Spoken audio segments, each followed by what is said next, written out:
So hey everybody. So there's a couple of things we want to oh wow, big mushroom coming up in the backyard. Mm, that's good. Um, there are um, two kind of nature journaling skills that we wanted to address today as educators. And the first is a lot of people are really intimidated. If you say make a drawing of this, all the pressure of art school comes in and lands on our shoulders and it shuts a lot of people down. Sort of a good way of circumventing that is you don't draw, make a diagram. And the idea of a diagram is it's not about makes it really clear that it's not about the picture. It's about there's something specific about this object, and you're going to communicate that specific bit of information in a visual form. And so it doesn't matter if it's pretty or not. You're trying to just communicate with pictures. And so this framing we find really helps some people kind of try it and start it. And it also opens up some interesting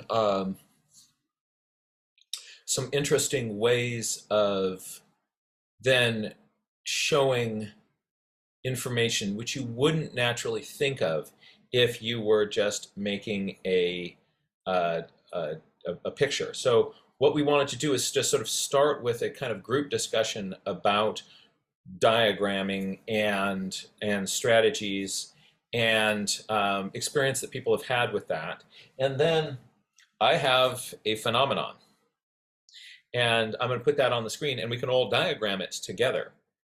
And I'm going to throw a little challenge into the middle of that. So we're going to be diagramming this thing, and then there'll be a little challenge that will happen partway through. And then what we're going to do is we're also going to practice giving feedback to each other. This is something that we said a long time ago that we intended to do more of, because it's a fundamental skill as a nature journal educator. A student puts a journal page in front of you, and you want to give them feedback without we have a tendency just to go like, oh, that's such a pretty picture. Gosh, that's lovely, gorgeous. I'm so proud of you. You did a really pretty picture. But then, of course, that's giving feedback for pretty pictures. Not that there's anything wrong with pretty pictures, but again, when we make our emphasis and focus the pretty picture, it shuts a lot of people down. So if we're, say, making diagrams and we're not kind of getting all up about that pretty picture thing, it's good to have some strategies to do that and practice doing that. And so we're going to do a little bit of that as well. So first, what I would like to do is just throw the question up to you folks about diagramming. Any thoughts, ideas, or examples that you have that you find makes this more accessible for kids, or if you have had challenges presenting this idea in the past, what have those challenges been? So first, let's just throw it open to kind of a general discussion about diagramming itself. And so I'm going to pop over to the gallery view so I can see your pictures. If you want to share a thought or idea, all you have to do is raise your hand. You can either use the raise hand button or raise your physical hand. I see a raise hand button. So we're going to bring in Julie here. Julie, hey there. Hello. So it's something that I found really helpful is that I demonstrate and I don't try and make a pretty picture myself, right? So I've used the diagramming example in the past because I also have found that it's helpful, and I like to draw stick figures, and so that's what I usually do when I'm drawing an example. And yeah, so that was my little input. I have this idea that I haven't tried yet because I haven't worked with young kids for a while. But another idea I had was, if I'm working with folks who really don't have that hand-eye coordination yet, to use my left hand to demonstrate. Because something I have as a student is a frustration when I'm being taught by somebody who is only showing their best work to me. Um, and so I don't want to do that to others. Yeah. And yeah, it's so easy to kind of get into that routine of yeah, it's not about pretty pictures. It's not about pretty pictures, by the way. I just did pretty picture, right? So yeah, this is everybody take off your jackets. This is the jacket taking off part of the program. Um, the so I love those ideas. So you're being really intentional. Um, diagram. You're being really intentional about not being pretty picture, and a way of kind of making yourself do that is you're going to demo it lefty. And I also just wonder if um, just by doing something that is out of your regular apple cart, you're setting your brain up to kind of play in divergent pathways that you otherwise might not do. Um, just sort of the idea of like, even, taking a different route home, um, might stimulate your brain in a different way. I just sort of wonder about just sort of neurologically, like what is going to happen when you start doing that, and if that's going to open up any doors that otherwise wouldn't be opened. I like this. This is cool. Um, let's bring in Kate on the conversation, bouncing over to the island of Hawaii. Hello, Kate. Aloha. I was just thinking, in terms of like using your left hand, one of the things I also do is whenever I'm teaching, I usually hold my book up to me and then I'm drawing like upside down and backwards. And so it's kind of like, I'm kind of like, because I use myself as kind of the, I don't like using a You're the whiteboard. easel. So I use myself as an easel, and it just really like challenges my brain. And I talk about that. I'm like, okay, which way do I have to go now? And am I going up or am I going down? And and so that's kind of, that's another way. And, like, I love the idea of a left hand though, too. I'm about to teach a group of kindergartners, and I think I might do that with them, just as like another challenge, because yeah, there is a lot of intimidation. On the flip side though, I've found with a little bit older kids is that if I purposefully, or not even purposefully, just accidentally, because I'm busy teaching and not really thinking about what I'm drawing, if it's not something like attractive and interesting, they don't even want to try it. So that's been my challenge with diagramming, is I've done That's a diagram interesting. and I was like, so this is what I'm trying to show. And they're like, meh, meh. Like, that's like, why would I want to do that?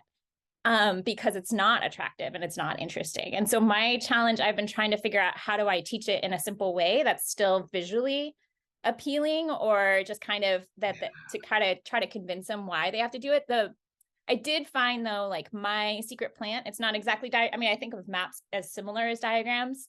That helped them think, because it was like a game. So they were like, oh, in order to win the game, I have to create this map, and it doesn't have to be attractive. It's just communicating information. And so I think with diagramming, really being clear about why you're trying to do it with the older kids is something that I've been trying to figure out. Like I'm doing moss and lichen as my theme tomorrow with my meetup. And so I did a printout, and I have like little suggestions, and I have a column of moss and a column of lichen so that we can compare and contrast. And then, so I made a circle so that they would just fill in the circle. Because I've also found with a large group, sometimes I'm like, hey, we're going to draw a circle and we're going to fill that in. And they just stare at me and like, don't do it. I don't know. Because it's not an official class, it's kind of like a club meetup, and then they just kind of like run off. But if I give them a piece of paper and I have like a set of little options that are kind of open-ended, but I said, so I had, fill in a color. So that's kind of diagramming. It's like thinking about what colors we're seeing, put in like just one single little part of it, a zoom in sort of thing. And then the third one, I wrote Mike a diagram, and I realized I was like, I don't actually know how to fit a diagram, so I don't know. So I was thinking maybe if it's just like, if it's very constrained, sometimes that helps with kind of what you're trying to do. But yeah, I'm like, I don't know. Those are Yeah, kind of it's less intimidating than that big, the sort of the constrained space there is, that's that's a really good strategy. So you're using a worksheet, because then people are, it's people know what to do with a worksheet. Oh, there's a blank on the worksheet and I need to fill that in, right? Um, and you're using the secret plant activity also as a hook, because in that there's this other objective. Like, why would I want to do this? Oh, because I want to win the game. Um, and you raise this interesting idea that something that is more attractive can in itself be a hook to get somebody to try. If the level then gets too ta-da, then it can shut people down. But I want to have it at least be visually appealing enough that the people are not going to go like, ick, why play? Interesting. So it's kind of fun to think of that balance. Excellent. Well, let's bring Marcia in on this. Marcia, thanks for being here. Thanks. Thanks. Hi, I'm in my classroom, so I may turn it on and off, and I'm having lunch. And in case somebody knocks, I don't want them on camera. So, No problem. but anyway, it is lunchtime. But I was just thinking of construction paper cutting rather than using the infamous pencil, Oh. because this can be intimidating. This means test. This means color in the dots for the the sheet that goes through the machine for grading. This means I'm supposed to write penmanship a certain way, and hold the pencil like this. And a lot of times artists hold pencils like this. I'm a culprit too. I draw often like this. But if you look at artists, they paint with that more of a dance freedom. So I was thinking construction paper, high, low, and then why not have different students cut different parts of the diagram out, and everybody gets a little bit of each one, so that you have a little bit of each person in your diagram. So it becomes a group diagram, and it can be in your own paperwork or sketchbook, or it could be a big thing for the class itself. It could be huge, actually. Diagrams. I remember taking, butcher paper across the whole table, and then everybody had to do something on it, and then you have a mural. But anyway, that's a whole nother that's another project. But I think, cutting construction paper cutting, and just eliminate the pencil for a little bit. I mean, I don't know. That's fun. It'd be interesting to think about how playing with different mediums would get us to think in different ways. Yeah. If you're trying to make people think about parts of things and kind of components of something, maybe having different piles of different colored construction paper can kind of lead people into sort of that kind of thinking. We sort of take for granted that the pencil is the medium of choice. And I agree with you that the like art pencils really start to tell you that you're supposed to do art. That's very often why pulling out a Dixon Ticonderoga #2 is a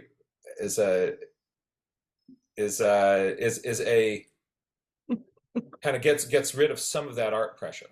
Yeah, and these are great. I mean, they're fantastic. I mean, but yes. So all of those. Nice. Yeah, and then of course you can always use different kinds of pencils or tools for different kinds of marks to go with that diagramming. But anyway, that's what I was thinking about. Cool. And I've done that before. The other thing I've used for art years ago, when I designed the elementary art program for Mammoth Elementary School, semi-diagram, but I used coffee stirrer sticks. I don't know, it seems like I talked to this group or some group about this before, and I had the students make the design with high and low.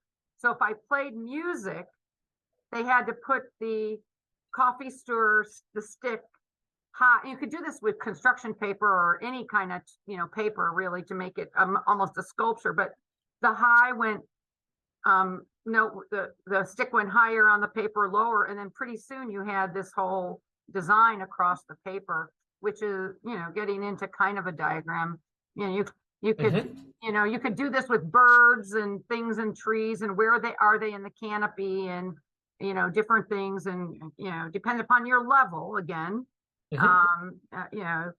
Each student could cut out a different bird and where are they in the canopy, and then everybody gets somebody's bird in the class or in the workshop or I mean I don't, Yeah, and you're just sort of generally inviting us to don't think of like your pencil as your only tool, and that some of these, um,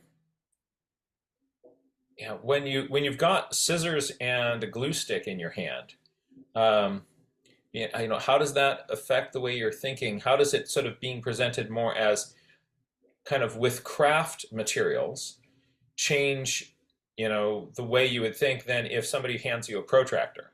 right, okay, and so now you get me onto my little rampage here because Okay, I no, have this whole thing. I know another one, right? Another one. no, please. That's why we love you.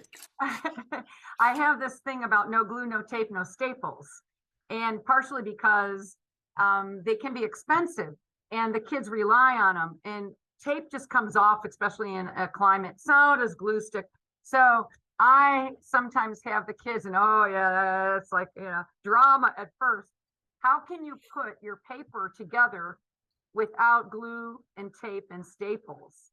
And you can tear a little hole in it and you can put something in and make it come out, and you can fold paper and all these different things.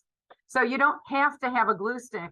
And it's because sometimes if you give kids glue sticks, half of it's gone and that. And so so I see Julie's kind of laughing about it. But so, and part of this started because I used to have the kids design airplanes, and then we'd see how far they would fly, paper airplanes. But it was kind of based on an MIT project and it was no glue, no tape, no staple. So of course I adapted it to a different, age group and, and different things.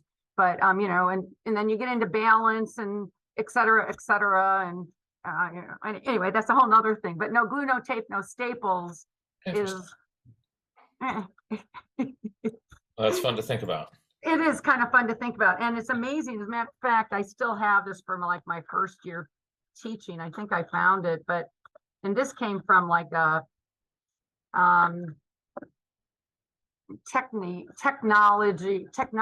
seminar, something SAP or something, but my friend went to, and she had this purple box. I don't know if you can see this very well, but this is a Xerox of it. So what I did is I took it apart, and it's how does a flat piece of paper become three-dimensional? And it was a purple box with this beautiful corrugated cardboard. From here, I designed like tons of other things. Well, then you can get three-dimensional and have diagrams and okay. Oh no, okay. All right, somebody else's turn. Excellent. Hey, thank you, Marcia. Let's bring in Lena. Hello, everyone. Hey there, welcome. I haven't been here for a long time, but I'm Good so to see you happy again. to be back because I've been teaching too much so I teach at a college level, and I know most of you educators are probably in elementary school and below, right? I'm not really sure, but and it's a mixed bag with this group. Okay, so Jack, we use your curriculum. We use I notice, I wonder, it reminds me of, and we give our students detailed instructions on not how to do it, but what components that need to be on their pages. And they go out and do the page, and then they come back and report back to us. And the graphing component, I'm glad we're talking about this today. The thing about, we have one that says like change over time, where they have to collect data and then make some graph out of it. It's nearly always failing at the college level. They don't know how to make a histogram, how to make a graph, how to even make a data table, how to interpret things. And it's fascinating because you feel like these are college students and they should have done this over and over and over for a long, long time. I'm at Rutgers University, so I'm at the our one famous research university, and it Yeah. still have these issues. And we have majors from anybody. These are not all science majors. So we had to start from scratch with them. Like, here's how you make a table. Here is how you set up a table following like the temperatures over a day. Here's from the very beginning. And I feel like when it comes to the graphing part of things, it's like they can't think abstractly about numbers in a way, right? They hear numbers, but they are so visualized. They live in a visual world that it's very hard for them to take that visual and still put it into their own graph. They can take the graph that is the textbook example and they can do something out of it. But as soon as they have to create their own table and their own graph out of it, it suddenly falls apart. Not for everybody, but generalizing. I'm generalizing here. And I find it really fascinating because we're surrounded by data, and so much of our, there are graphs in, COVID data, and we bring in all these things and talk to them about that, right?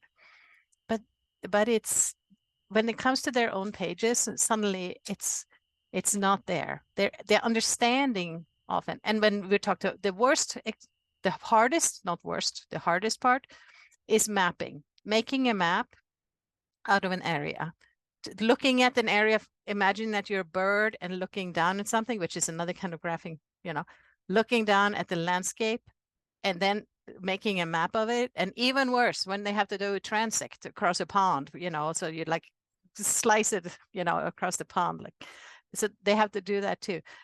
And these are completely new things to them, and they have to reflect on this and write about it. And they say, like, I remember my uncle used to have road maps in the car, and I wish I could read a map, but I can't. And there is a whole thing that is lost with the hands-on aspects of numbers and scale and graphing and abstract representation of things.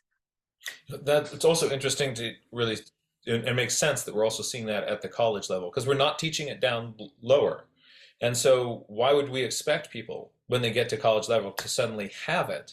Yeah. If it's not something that we've ever really kind of challenged people to do. Well, regular graphing is taught in math classes at below college level.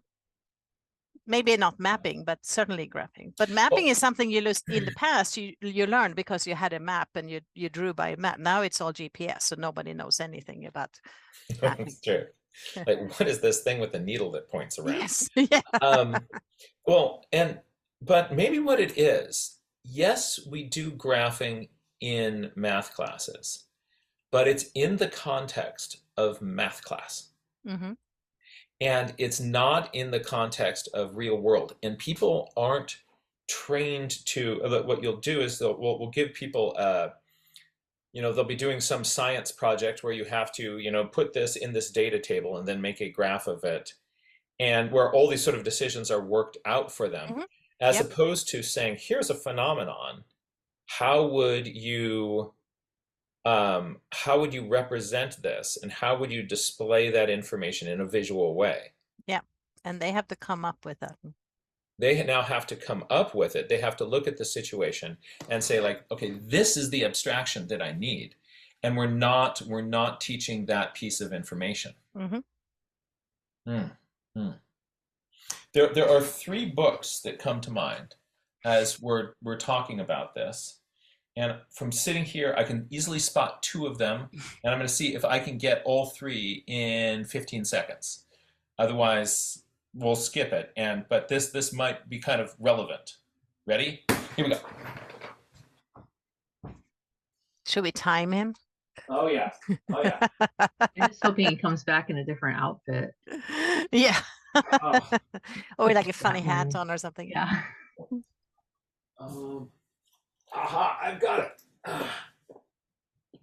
Oh, and I ended up coming back with more books. Okay, it's book time. So one is, when we're thinking about different ways of kind of displaying information, this book is really fun. It's called Dear Data.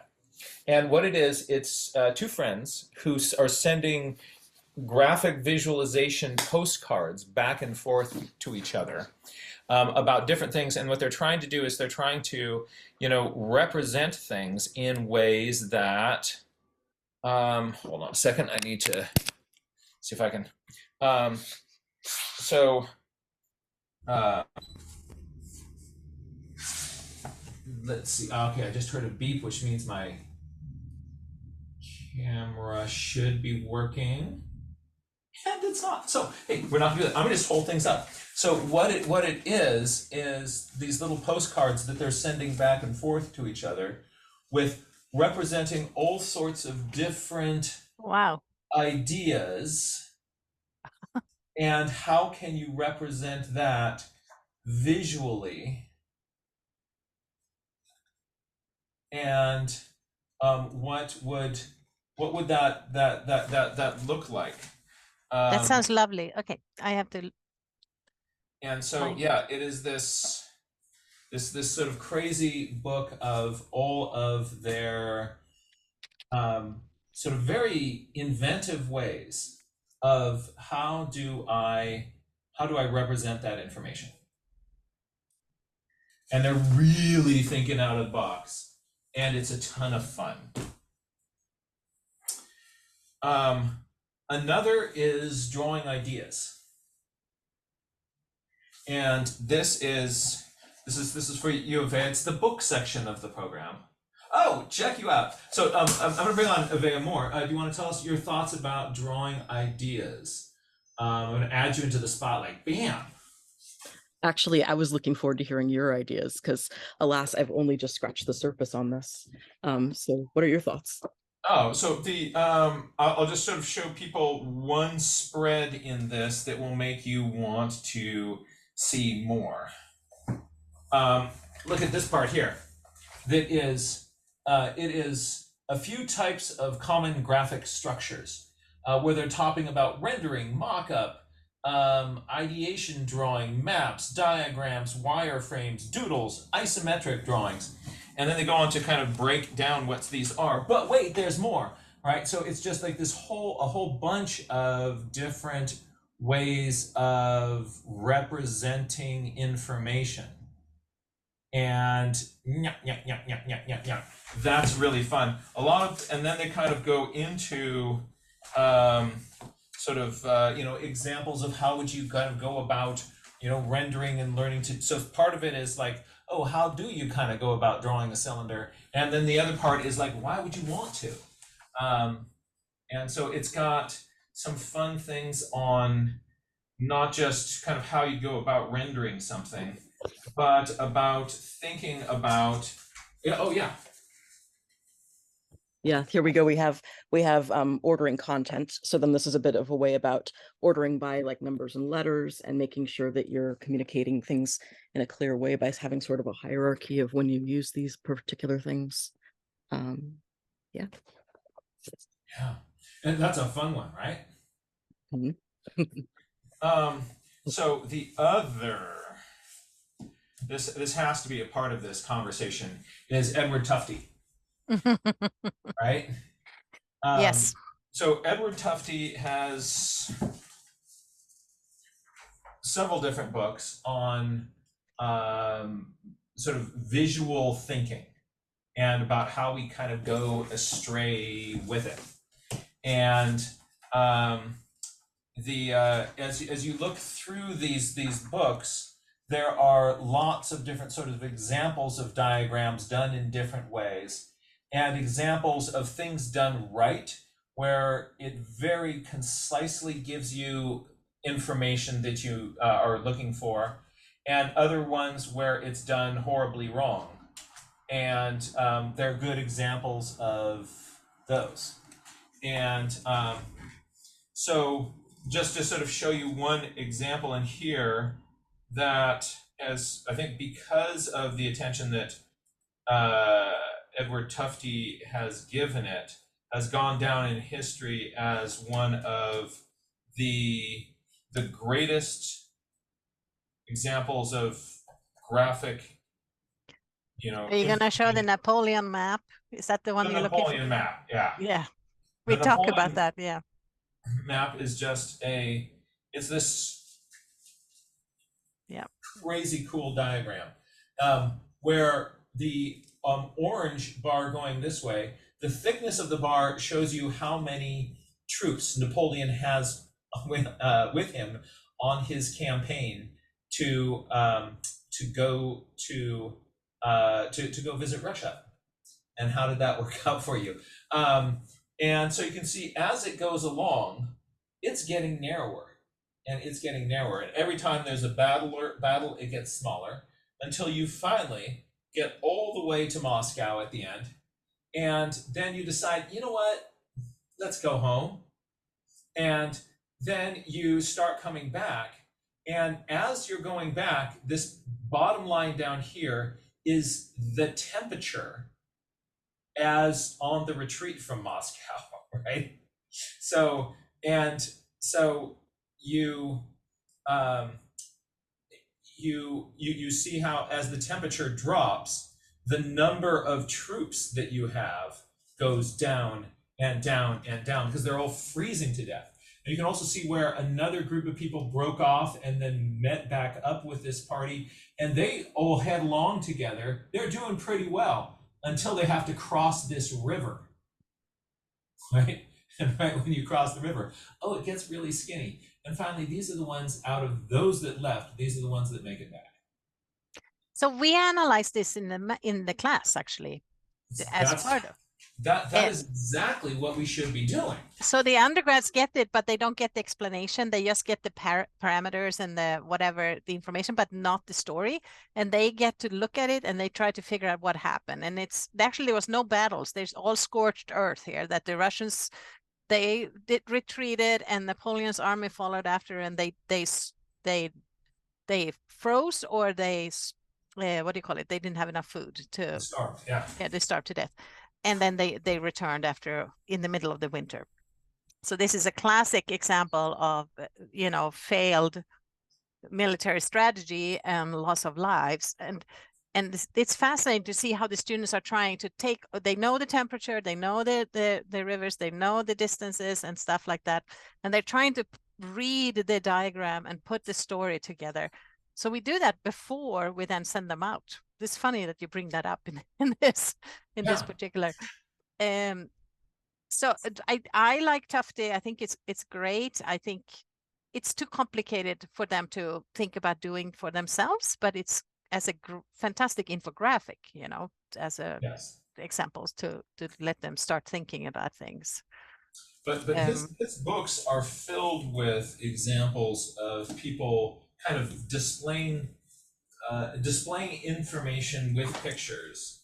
And then he also kind of warns us against what he refers to as chart junk, which is kind of, if you think of the US News and World Reports, little charts and graphs, they're constantly filled with all sorts of distracting structures and things that make you think that they're measuring volume or something like that when they're not. And so so he also kind of uses, he helps people kind of figure out, like, what can you do to be more clear? Yeah. Which is useful. I'd like to, if you don't mind. No, don't mind at all. That's okay. Why so it's fun to see the students improve over this. We have a whole semester with the students. So at the end, there was one of our students that had struggled enough, and we don't say that this is art that they're doing. So we are really pushing the idea that it doesn't have to be pretty, it doesn't have to be artsy, it doesn't have to be beautiful. Actually, the word beautiful is kind of banned in our classroom, so that we're not allowed to use it among each other about each other's stuff. It should be critical and constructive criticism. And if they say something is good, they have to say why it's good, not that it's just great. But one of our students, he graphed something in the last session when they go out and they redo one of the assignments. He went out and did the sit spot exercise, 20 minutes sitting down, or actually he went for a hike, but 20 minutes. And he tallied down the sounds he heard and how many times he wanted to pick up his cell phone and take it out of his pocket. And then he made a graph, a pie chart of sounds and thoughts out of that. So he took the the tallies and then made the pie chart. And it was absolutely fascinating. So it was like airplane sounds, squirrel sounds, phone thinking. And he didn't pick up his phone, but he tallied it down like and it just showed how connected these are and how hard it is to disconnect yourself from the phones, but also from society and the surrounding, the non-nature stuff. Wow. Wow, that's brilliant. Yes, That's it was. great. It was really great. I'm not going to say it's beautiful, but beautiful. I At that point, we could say whatever, but we kind of trained them in not thinking about how good something was, but it was the content and the or stories. the content can make something beautiful. Mm-hmm. So that very often a nature journal page where it's just more dense with information, it's beautiful to our brain, independent of whether there's pretty pictures on it. Just because you kind of get to this saturation of thinking and information. That's really cool. Kate had a comment about the same thing about thinking critical thoughts about your own paper. That's so good. I think I'm gonna implement that. Ooh, that's fun. Let's bring thank you back in. Now this is fun. Thoughts and ideas there. So a couple of things that I was thinking of is that it might help to also sit down with students and talk about different situations where you can use diagrams. And we began to talk about that a bit when we were mentioning math earlier, but it doesn't just have to be about math. Sometimes you're using a diagram to gather information, so you're adding to it. Other times, though, you're sort of using a diagram to possibly explain a process that you either have witnessed or else one that you might be questioning. It could be a way of thinking through something and how it works. So it might be good to have that kind of a conversation with your students. And then let's see here, what else?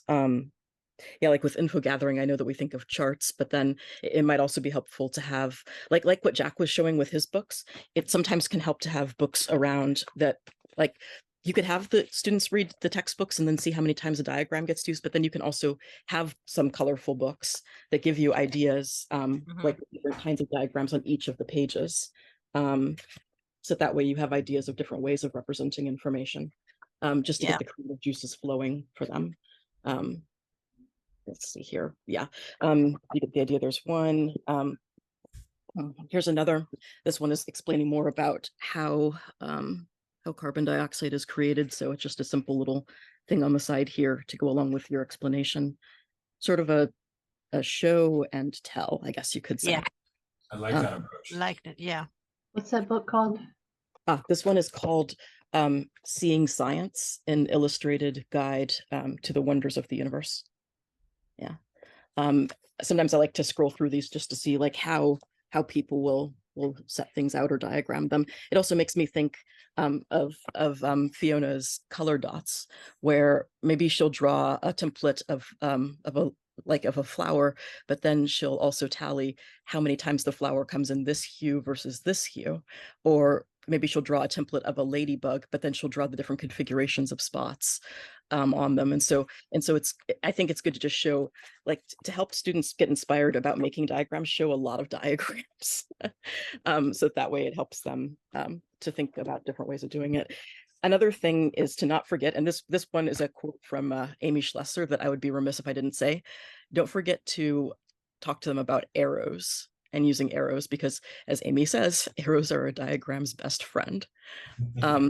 So yeah, I just wanted to also add that in there too, is to think about tools like that, arrows, or if it's going to be a thing where you're showing a process of something, then teaching them to use process boxes, so that way you can clearly follow along where the story is, because that could help them feel more organized on the page if they're watching a step-by-step thing involving the diagram, or just labeled things. I don't know, it just have a conversation about all of the different varieties of places where you can use the diagrams is my suggestion. Yeah, that's great. Thank you. Yeah, that's fantastic. I think that many times the students think have to be so complicated.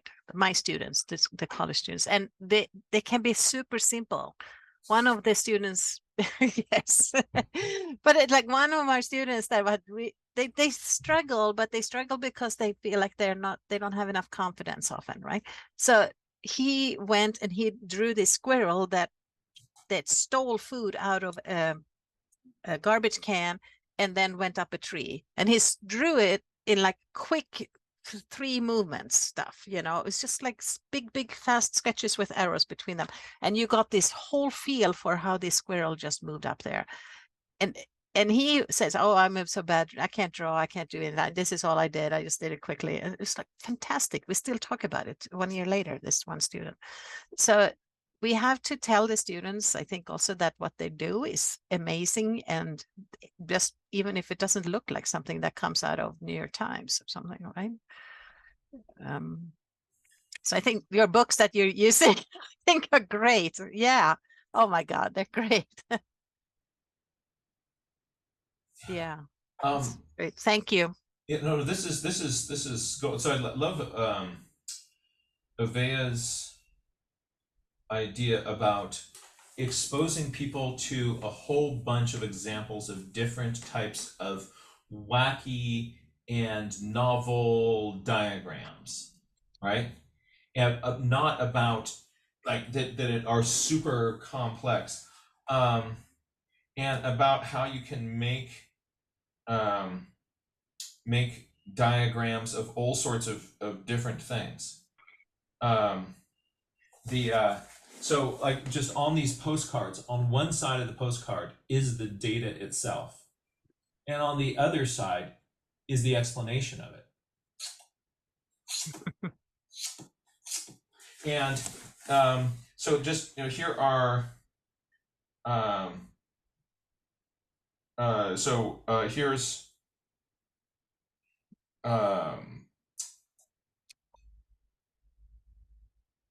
so just the topics that they're kind of that they're doing.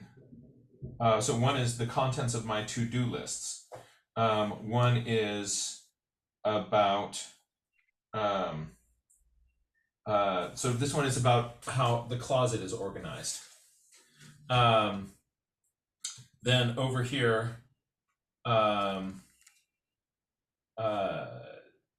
there's this is the clothes in the closet, and then what you actually wear.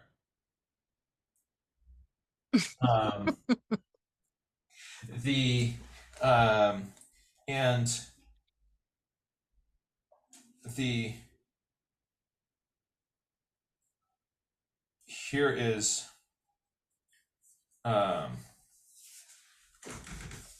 this is the side view of Stephanie's postcards that arrive in Georgia's mailbox.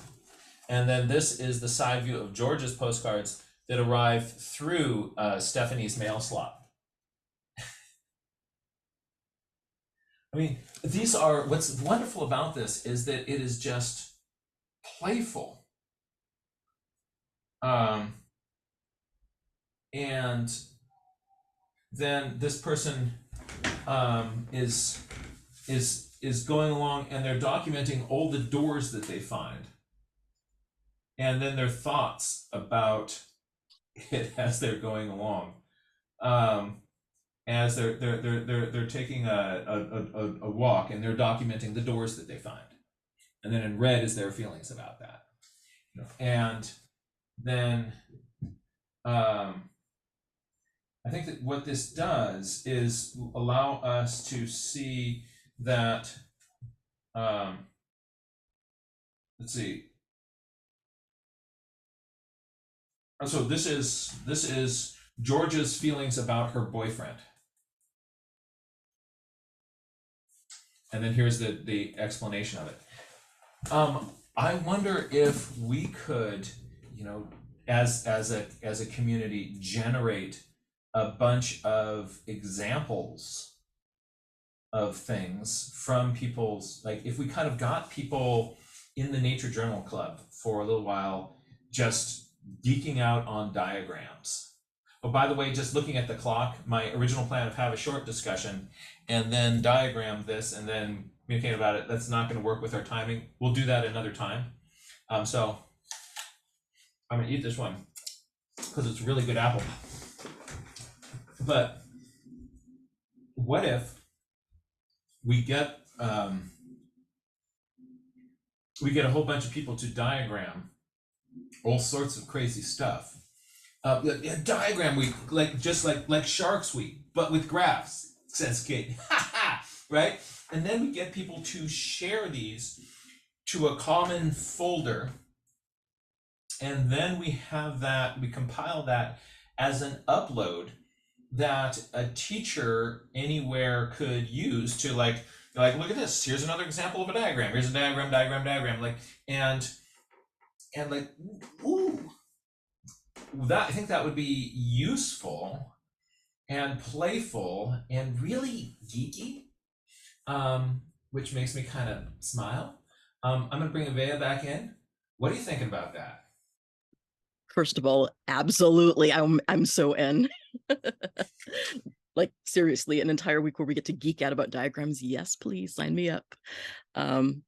So then the other thing I was going to say is I forgot to say earlier is I'm going to be putting a link in the chat right now, the Noun Project. I was thinking that another thing that can help is like for diagrams is icon practice. Because if you're looking at the Noun Project, or if you're thinking about these words that we just so commonly use, and then we think about them in icon forms, then it's a way of simplifying this big idea or this concept in our mind to something that's manageable to jot down. And that can be really good practice for diagrams as well, because diagrams can sort of offer that as well, is taking something that might be complicated and then jotting that down. And then another thing is I wanted to mention that you know how we talk about pencil miles when it comes to drawing things? With diagrams, I think that we put ourselves into some pressure to maybe get the diagram right the first time. And it doesn't have to be that way either. It could be good to remind the students that they can have like diagram drafts, so to speak. Like, okay, here's an example. The other week I was attempting to learn like about ungulates. And so I'd just drawn very simple boxes to indicate their stomachs. Now I know that that's not exactly what it looks like. And then later on, I was able to go and do a more complete, anatomy drawings of ungulates. But the thing is that I didn't start with the anatomy drawings of the ungulates. I started with something really simple and really easy to draw. And that would have been a perfect diagram on its own without having to make it any more complicated. And so teaching them that they can have drafts, or they can have different phases of the same diagram, or they can correct their diagrams, or they can add information to them, I think is really, really important. So then that way they don't get so stuck on the idea of the diagram being a pretty picture as well, because that could be a trap. And I know we talked about that at the beginning, so it's sort of circling back to that. Yeah. So this is fun. So Kate is spinning off this idea of then challenge them to make multiple versions of the same diagram. Right. So why don't we make this a thing, Diagram Week, just like Shark Week, and that we can have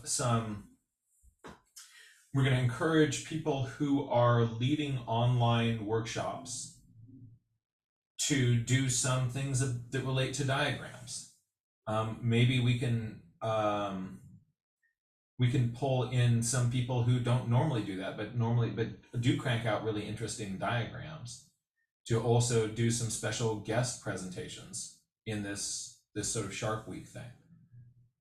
And then we collect all these diagrams to one folder, compile them in a download, so that teachers could have examples of, here's a whole bunch, boxy critters, right? I was actually thinking about that.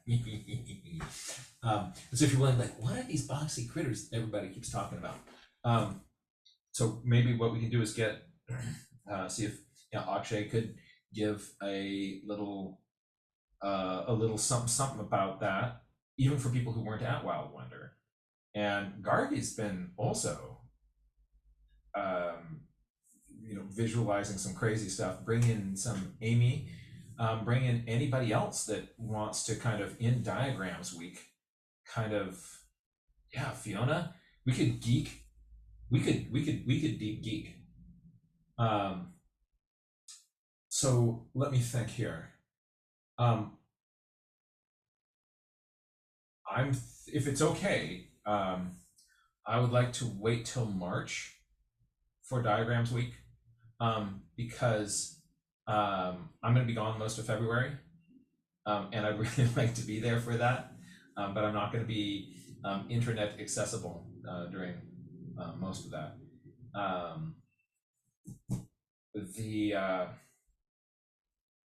But I think this is a really fun idea. There was. I'm Yes. gonna, sorry, I was gonna raise my hand and then I start talking no. instead. So I wonder if we can share some of the student work with their permission in Yeah, that, yeah. So that all the diagram stuff that they did for my class. absolutely. If we get, and so anything that would kind of come into this would be all stuff that people could, that teachers and educators could use.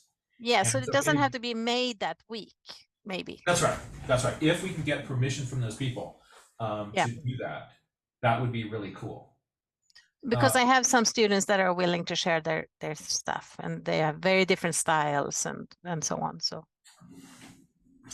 and you know, the way I kind of think about these diagrams is what you're doing with the diagram is out of all the information. Like if you do a portrait of something, you're not saying this and this and this are important. But if you're making a diagram, you're choosing what is the information that you want to convey, and then how to get that across in as clear a way as possible. And so with the diagram, you're saying, you know, here's this bit of information, here's this bit of information. And you're not distracted by all the other bits of information or all the other technical challenges of making that sphere look roundish. You know, like for instance, you could do a diagram of the spots on the apple in just a vertical strip.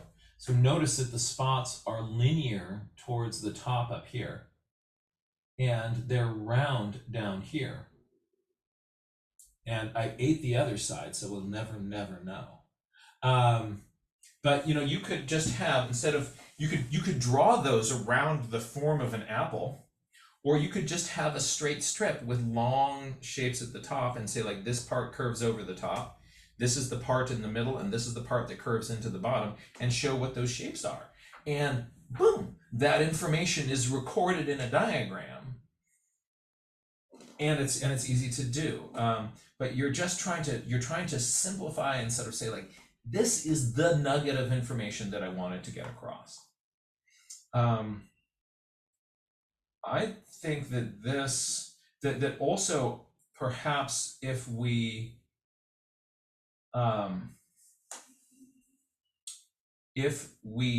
do this, it is going to give more respect and honor to the diagrams.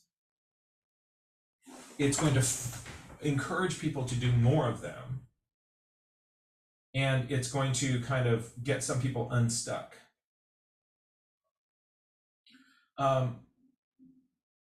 Now, Rebecca Rolnick has added a number of interesting thoughts into the comments as this has gone on, but unfortunately, the people who are watching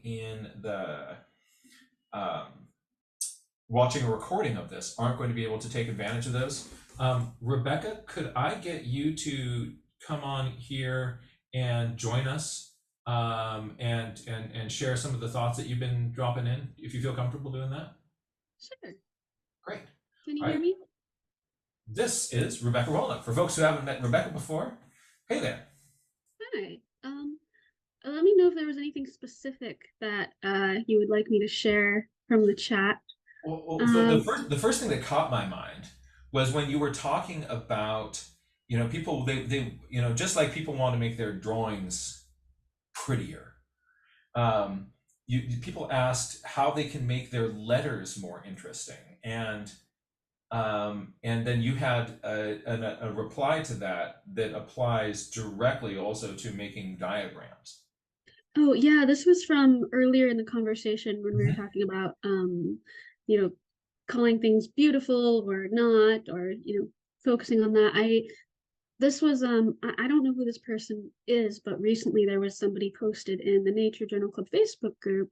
They were asking how to make their words and their letters on their page more interesting because they noticed other people on the page who had like really nice calligraphy or really nice lettering on their nature journal pages. And my response was, that's not what makes your words interesting. What makes your words interesting are, the unique thoughts and observations that you have that only you could ever have, and the questions and the things that you're curious about. That's what makes them interesting. That's what makes them beautiful.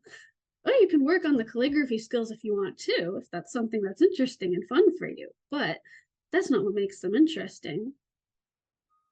That's what I think. And that is, as you start to unpack it, that idea applies so many places and is so rich. It's such an important idea for us to get in our heads, that it is what those words form, the ideas that those words form. That's what's interesting.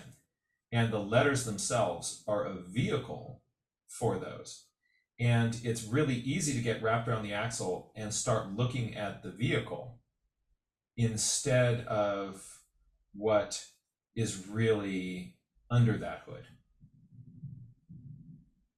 And the same for the pictures too. That's about the ideas or the thoughts or the observations from more of a field notebook perspective.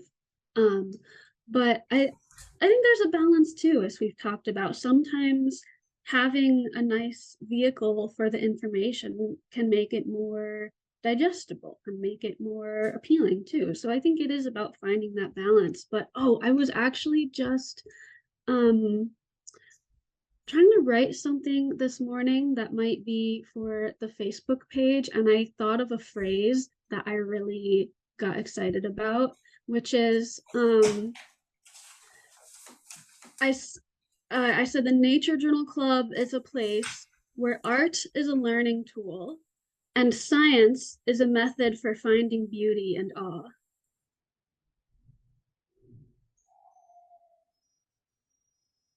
Say that again, because that one gets written on the outside of my journal.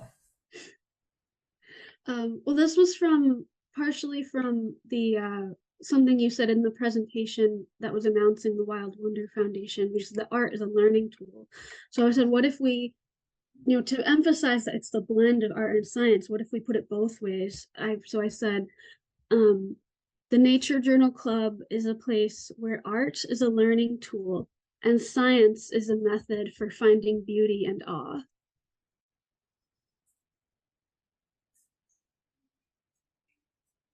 Science is a method.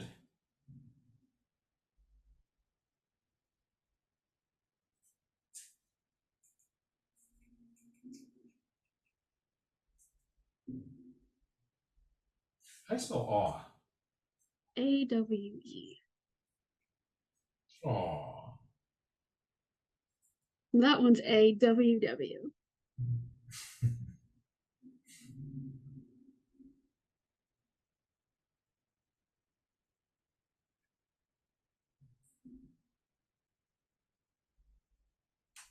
There. You're on the cover of my little thought book here. Yeah,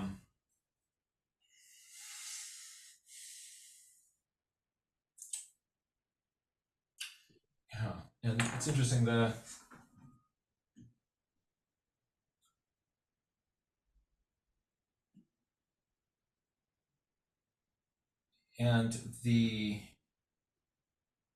so the diagram then is really helping us pull our art into that learning tool space.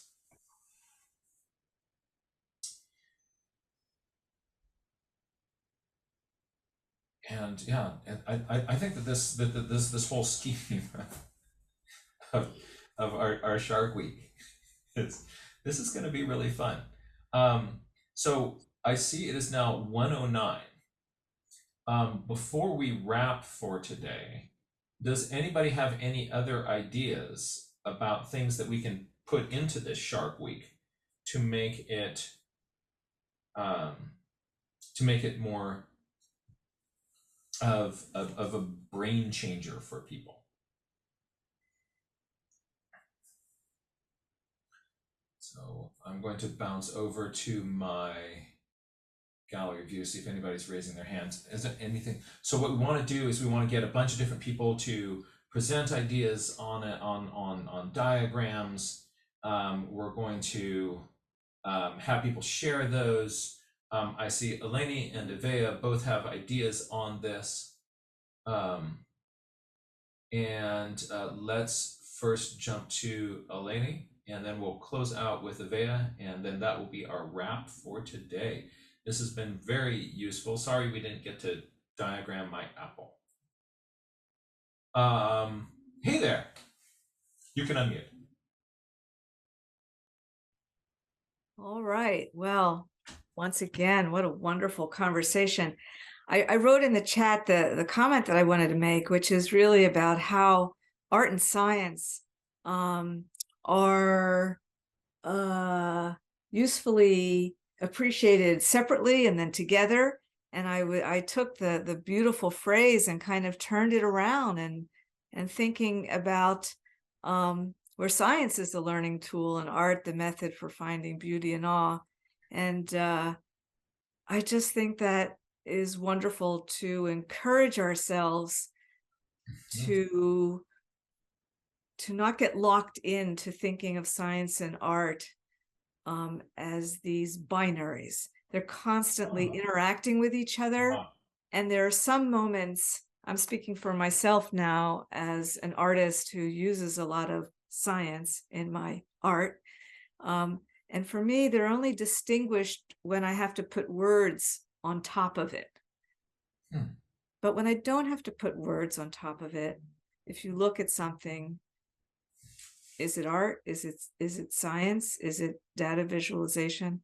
So I think I just want to add that to the conversation, that we, even as we need words to communicate with each other, for sure, let's not essentialize the word so that it gets locked into meaning only something. Yeah.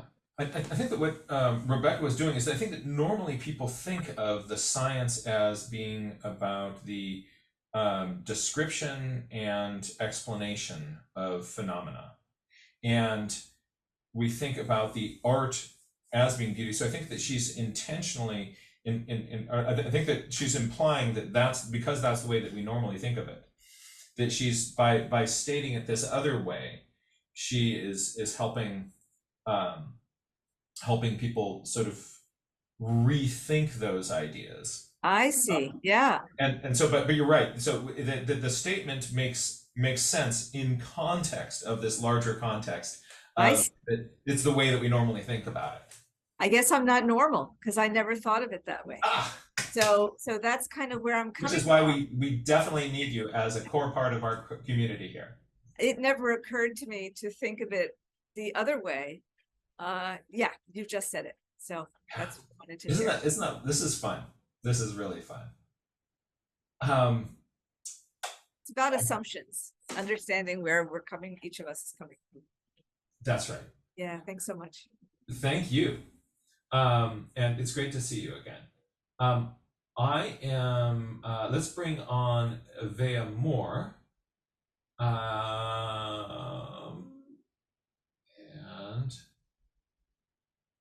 here we go. And I'm going to add you into the spotlight. Hey there. So thought I was having is that speaking about using science and art as those tools for inquiry, that reminds me that our theme this year is the year of the question.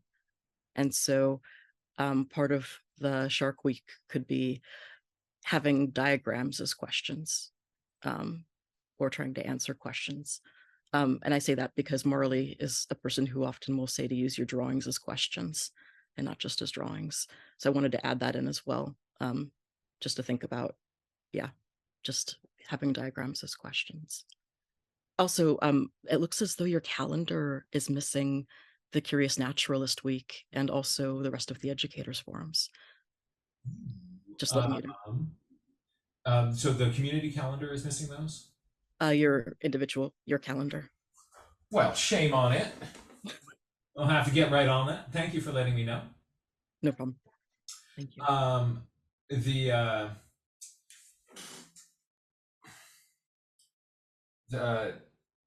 I like the idea of thinking about, you know, the diagrams as questions and how those play with each other. That's a really cool idea there. Another sort of source to